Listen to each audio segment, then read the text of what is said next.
After thousands of hours, there are things us veteran players take for granted that could save you a huge amount of time and resources if you also knew them. So I decided to look at some things that I do that are extremely useful but neither veteran players or the game are likely to ever tell you. I bet a load of long-term players themselves don't even know about a couple of these, but when you see them, you'll kick yourself for the time you've wasted. Let's get into it. This first tip is one that a lot of 7 Days to Die players know, but to new players, which is presumably most of you watching, this is a completely unwritten rule and you're just left to make one of the biggest mistakes you can make in this game. Let me paint a scenario for you. It's day 35. You've survived a few horde nights, but you just got yourself a brand new vehicle and you've had an idea. Why not try to drive through horde night? I mean, you're always faster than the zombies in a vehicle, so they can never catch you. It's a free pass to victory, right? Unfortunately, no. Do not make that mistake. If you try to drive on horde night, you'll quickly find the game gets really quite angry with you, and when you get in and start moving, the game will start spawning a wave of these guys. Vultures. Well, actually, this isn't even a vulture, really. This is a radiated vulture. How can you tell it apart from the regular one? Yeah. So, the game spawns the radiated vultures to spam you with vomit attacks and even goes as far as to give them a speed boost to be able to catch you and tear you to shreds. The even worse part of that? Well, here's a little bonus side tip. Being on a vehicle in 7 Days to Die makes you massively more likely to take a critical injury like a broken leg or an abrasion. If you've ever driven past a zombie and had a random swing hit you and you've been hit with 3 crits instantly, this is why. These vultures combined with that vehicle crit system ensures that you'll never be able to survive on your bike or your gyrocopter. Now you have a little bit more protection on the 4x4, but even then it will simply be shredded down to 0 health in mere moments. So don't try and drive through the horde. The developers don't like when you do that, and we don't call them the fun police for no reason. It's really quite an annoying feature. And you know what else is quite annoying? When you place a workbench or something in the wrong place, and now it's just stuck there. Or is it? When you place any kind of workstation down, like say a forge or chemistry station, you may have noticed that you can't pick it back up, not by mining it, wrenching it, or any other strange technique you may have come up with. However, there is a way. First, you need a land climb block, crafted in your inventory of course. Place it down and then come over to it and hold E, and you'll see this button which will show you the protection zone. This stops other players from building near you, but more importantly, if there is a workstation in that radius and you walk up to it and hold E, you can now press this button to begin picking up your forge. These stations do have to be empty before you do this, but now you know how to pick them up and put them back down, which is a real lifesaver. But while we're on the topic of placing blocks wrongly, let's talk about number 3. Now, hopefully most of you know how to place blocks in this game, and I'm assuming you also know to press R to rotate and hold R to choose a specific style of rotation like on face, advanced, or the copy options. The tip here though comes when you're filtering through rotations and you get the right one and you press R just too quickly and now you have to rotate through 20 more rotations to get the one you want back. Or do you? In fact, you do not. You can press the left mouse button to go in the opposite direction when rotating blocks. You don't have to keep cycling back to the one you want, just press R to go forward and left mouse to go back. Or potentially the other way, I suppose it comes down to philosophy. Regardless, that's something a lot of even experienced players don't know, and if that was you, let me know. Spikes. They're a staple of base defense and accidental self-harm in 7 Days to Die. Now you've probably done the whole surround your base with spikes thing at some point in your time in 7 Days to Die, and of course you need to leave some elaborate way back into your base or a big hole in your defenses so you can keep the spikes from hurting you, right? Yes, but that's it, that's tip 4. Pretty simple. Equally simple is tip 5. Water. It's important. Liam Neeson Micra died for it in Fallout 3, and so did Sergeant RL3 if you listen to what Ron Perlman says. And it's important to 7 Days to Die as well. You need to drink it, you need it to craft glue, you need it to clean the stench of all the blueberry pie crumbs off of yourself every time you eat for some reason. But it's annoying to have to find a river or a lovely ditch to sit in and drink from simultaneously. However that makes you clean, I don't know. So I have 2 items here that are must-haves to work in conjunction with each other to make all of this much easier. First, a bucket. Dear God. There's more. No. And a water purifier helmet mod. Now the bucket you can get with just some forged iron in your inventory, and this can be used to pick up water and move it. but it's 100% flawless. You can pick it up, move it, and never lose a drop. This means that when you eat, you can just do a little dance and instantly remove smells by standing in the water. You can also use it as a functionally infinite water source inside your base. Just make sure it's not next to a fueled appliance because the water can glitch out and turn it off even if it's not actually touching it. You can then use that to get water for glue whenever you need it, as long as you've got the jars. Then you get the water purifier helmet mod, and this lets you drink water from dirty water sources without taking damage or getting dysentery. So we have magic lossless bucket and a water purifier helmet mod that allows you to drink directly from water with no consequences, which is functionally infinite purified water. Obviously, that is quite useful in a survival game. So save yourself some polymer and don't bother with the dew collector. The bucket is all you need. But speaking of helmet mods,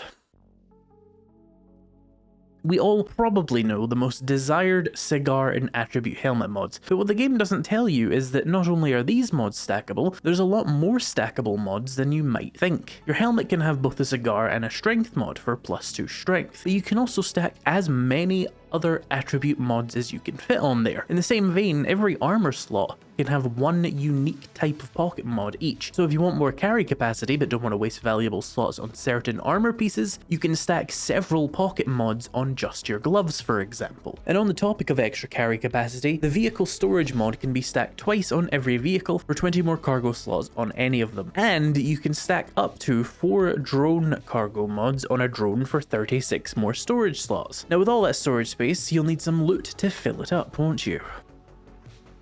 Have you ever gone outside in a storm in this game?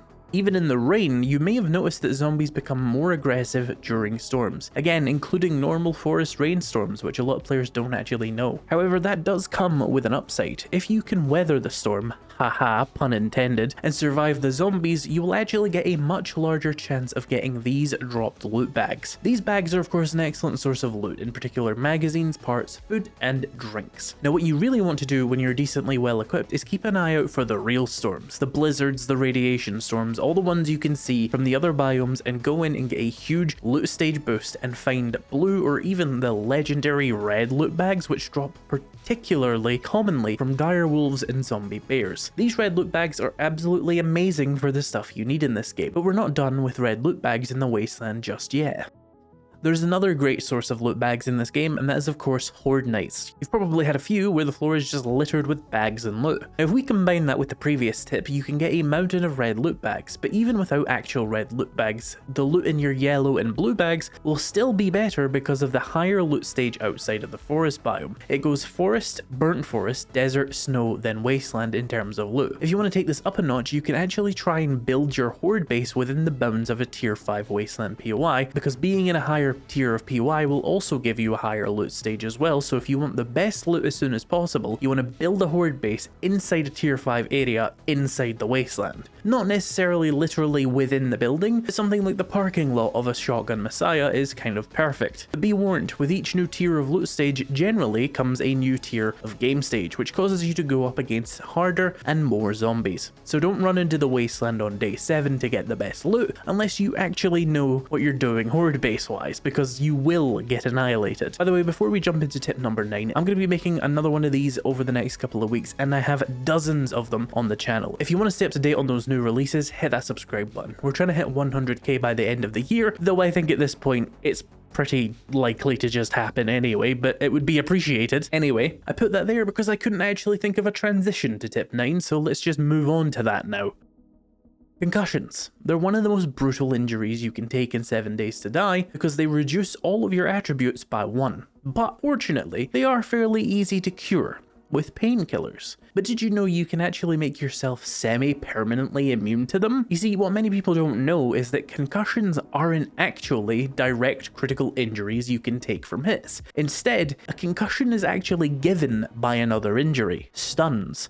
Stuns occur as critical hits and slow your movement for a few seconds, which may make something like pain tolerance's stun resistance seem relatively minor, but every stun actually has a 50% chance to inflict a concussion on you. So if you get 100% stun resistance, you can also become immune to concussions. But how do you do that? Well, you have 4 main options. First, of course, is painkillers, which provide temporary stun resistance, but I don't recommend using these to prevent stuns and concussions because you'll use a ridiculous amount of them trying to prevent them when you could instead just use them to cure them, which would be less over time, and of course you don't want to waste painkillers' very powerful instant health regen. A better option would be beer, craftable and likely to be used all the time with Knuckles builds anyway, and if you don't want the next 2 options, just grab some beer. Then we have the Raider helmet, which at level 6 provides 100% stun resistance. Biker and Commando helmets also give some, but 20% is honestly not all that helpful here. Now, the most expensive option is the Pain Tolerance perk. It provides 25% health damage reduction, which is technically different from damage resistance. It's a whole thing, they interact differently. The Pain Tolerance damage resistance would, for example, reduce the damage you take even against armor-piercing ammo in PvP, but the distinctions of that could be a whole video in themselves and it's not important right now. At level 5 of this perk, you become permanently immune to stuns and thus concussions. Now that's how to handle 2 kinds of injury, but let's cover another rough one.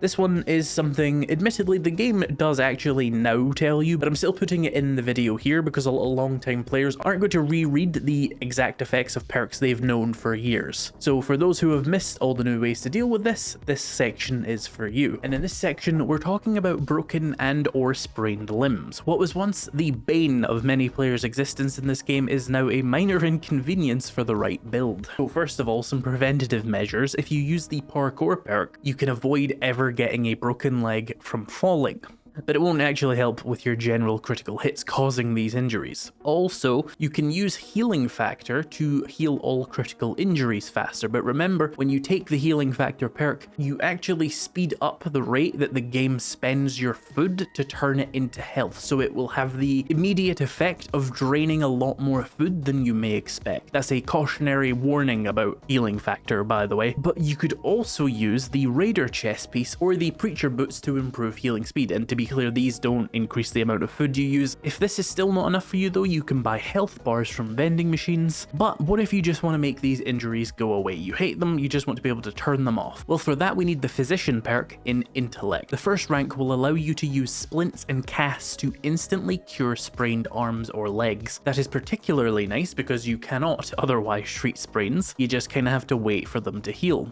But a relatively new addition is rank 4, which now lets you instantly heal broken legs and arms, which is a huge and definite must-have for anyone who's already an Intellect build. Oh, but if you don't have this perk, you can use steroids to stop broken arms and legs from dealing damage to you while they heal and reduce the amount of time added to your injuries when you have to jump or attack with these injuries. So yeah, there's a lot of really easy ways to reduce the effects of broken and sprained limbs now. But you know what I don't have an easy way to do?